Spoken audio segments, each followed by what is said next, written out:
Hello friends, welcome to Shree's kitchen. आज आम देसी करांडी सुखुआ पोईशाग रायता बनैबा। चलतु देखिबा। प्रथमे अल्प किछि देसी करांडी सुखुआ को गरम पानी दे भल भाबरे धोई नेबा। तापरे पोईशाग और आलू को लुण हळदी दे सिझाई नेबा।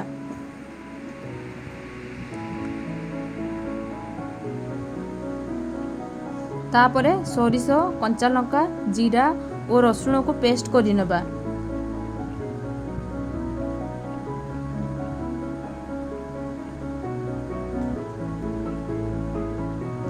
पोईशाग सिझी गला परे गोटे कढ़ाई रे सोरिष तेल गरम करी सेथिरे पियाज को पकाई भाजी नेबा।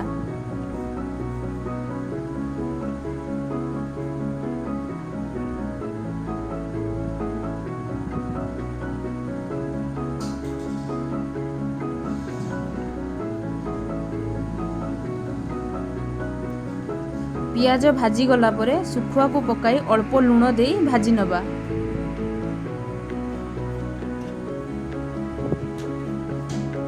आपण माने देखि पारुथिबे सुखुआटी भल भाबरे भाजी होई गलानी।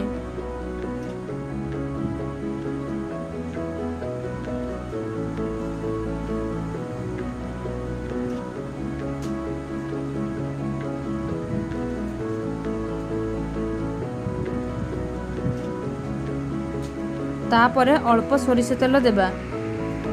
तेल गरम होला परे सेथिरे 2 चम्मच सोरिष बटा को पकाई भाजी नेबा। भल भाबरे भाजी गला परे सुखुआ और पोईशाग को पकाई भल भाबरे मिक्स करि नेबा।